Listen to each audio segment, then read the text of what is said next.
Welcome to my channel. Nongeye kugaruka imbere yanyu, nongeye kugaruka imbere ya kamera mbasuhuza cyane. Uyu muri kureba kuri screen yanyu ni Nyirangazari.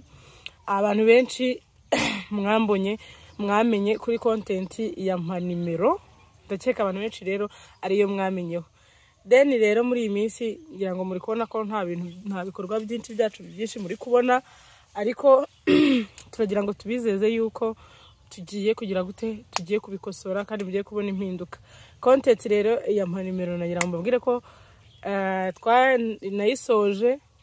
narayishoje pe, kubera ko impamvu nayisoje ndiye kubabwira impamvu nyinshi. Nari nsigaye ngenda abantu nyine bakambonamo ko ndi wa mukobwa ufata abantu ngo ku ngufu mbakana imbero, niteretera abantu ku ngufu. Muri make abantu bari basigaye nyine bambonamo, bakambonamo iyo shusho, bakumva koko nkeneye umugabo, nabuze umugabo, abandi bakumva ko nakoze amahano. N'abantu rero nagira ngo mbasobanurire iyi ari content. Abantu mwirirwaga mumpamagara mwese muvuga Nyirangazari, turi tayari nubwo mwambeshye. Ni byiza mwirirwa mumpamagara mugira ngo koko ni ibyanyabyo, muzi ko mugiye kumbera igisubizo. Biriya yari content. Eri content ngira ngo ndabibasobanuriye neza cyane. Ubwo ku bandi bantu mwajyaga mubyitiranya mubyibeshyaho, nagira ngo nshyireho umuco kuri icyo kibazo. Then rero hagati aho ngaho mbibutse ko mukore subscribe. Karame Nyirangazari uramubaza iki? Ngwino sana nagufasha nubwo. Yani mwe ntago babyoroshye nyine, urumva ni bya bindi nyine narimo mvuga. Umuntu ayikorera content azi ngo ngarimo arakena, ariko agashiduka hari ibintu bigiye bimugiraho ingaruka zimwe na zimwe. Ariko ntago navuga ko ari mbi, ntago navuga ko ari mbi, kuko iyo naza gukoresha iriya kata ntago mwari kuba mwaramenye. Rero nabasabaga rero nk'abakunzi bacu, abantu twamaze kwiyumvanamo, twamaze kuba nk'inshuti, nasaba kugira ngo mukomeze mudusapotinge, mutange inkunga zanyu kuri iyi channel kugira ngo ibashe gupushinga, kugira ngo ibashe kugera hejuru. Uburyo bwose waba ufite ubwo bwose bushoboka bwatuma channel yacu yazamuka, mwadufasha.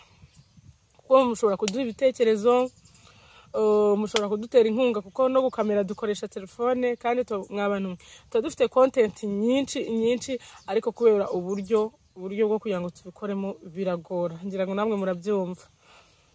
N'ahantu ho gukorera haba hari imbogamizi.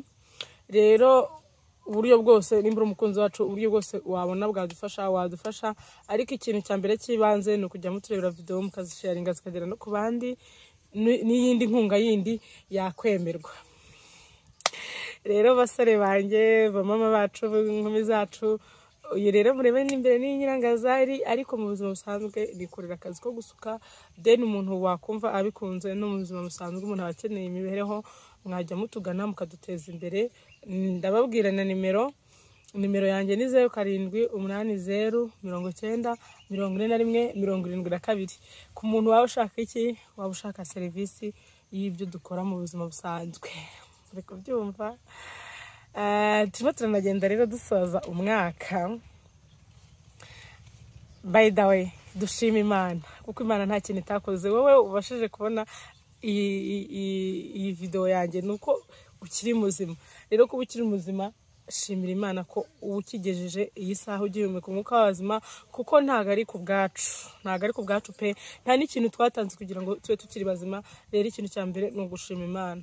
Twibutsa ko turi mu mpera z'umwaka. Abafana banjye, bakunzi banjye, mwitwararike, biba ari ibintu bitoroshye, mumwe gake mu rugero, kuko murabizi mu mpera z'umwaka haba impanuka nyinshi.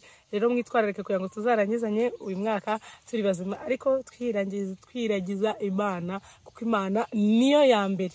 Ubundi bajya bavuga ngo Imana imbere. Ibintu byose ukora jya wiragiza Imana, ushyira Imana imbere, uzarebe ko ibintu byawe byose bitagenda neza. Ubundi ibintu byose byicwa no kwiganirira, ukagenda ukavuga ati ugafightinga, ariko iyo utibutse gusenga Imana ngo yambaze, n'umuntu usanga ari hahandi. Ariko iyo utibutse gusenga Imana, niyo wabona dukeya turakunyura. rero mbifuriza kuzarangiza umwaka neza, muzawurangizanye ibyishimo, umunezero.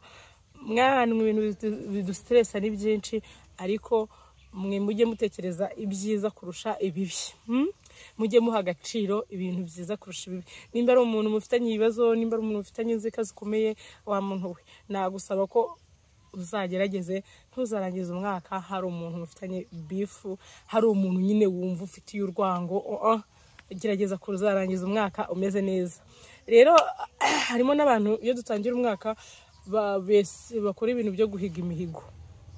Iki nicyo gihe rero ngo mwe mwisuzuma, bafana banjye, mwe mwisuzuma ese imihigo mwahize yagezweho, nimba itaragezweho ese niki cyatumye itagerwaho. Rero wenda nta wamenya ukwezi gusigaye n'iminsi ndi kwinshi, wabona ushyizemo imbaraga umwaka wajya kurangira intego zawe zigezweho. Kandi nanone nutanabigeraho uzashyiremo imbaraga, undi mwaka bizakunda. Ubundi ikintu cya mbere ni ubuzima. Ndabakunda kubw'umwanya wanyu mwampaye, mugira ibihe byiza. Mwibuke gukora subscribe na share. Ndabakunda cyane. Bye, mugira ibihe byiza.